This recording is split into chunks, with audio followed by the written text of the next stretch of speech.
Hi mga kaibigan, good morning.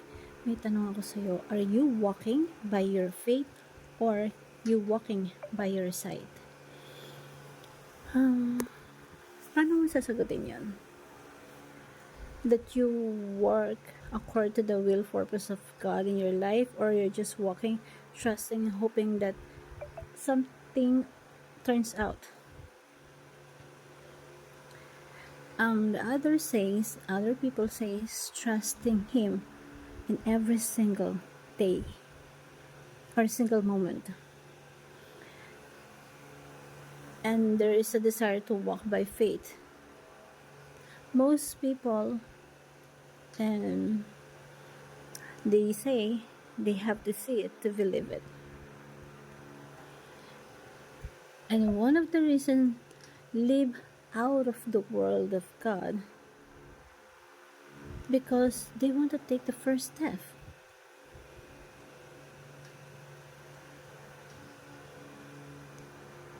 But sometimes the requirements is that you have to trust God. Allow Him to take the first step in your life. Because when you take the first step, it doesn't make sense, and most of the time we lead into the wrong direction.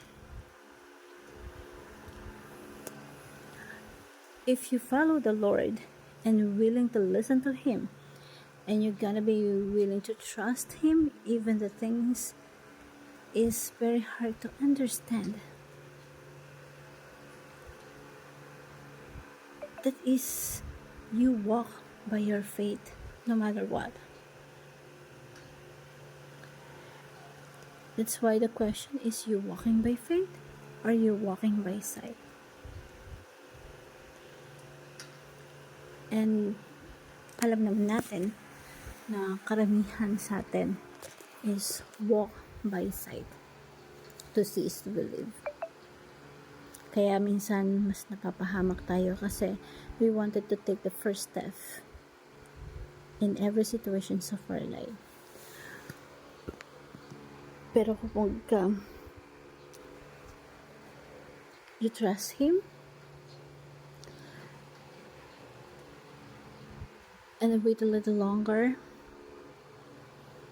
and willing to listen to Him,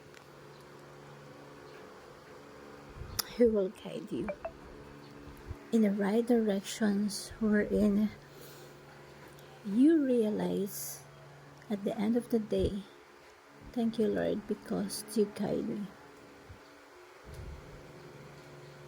Because you're not trusting your own works, but you're trusting His works.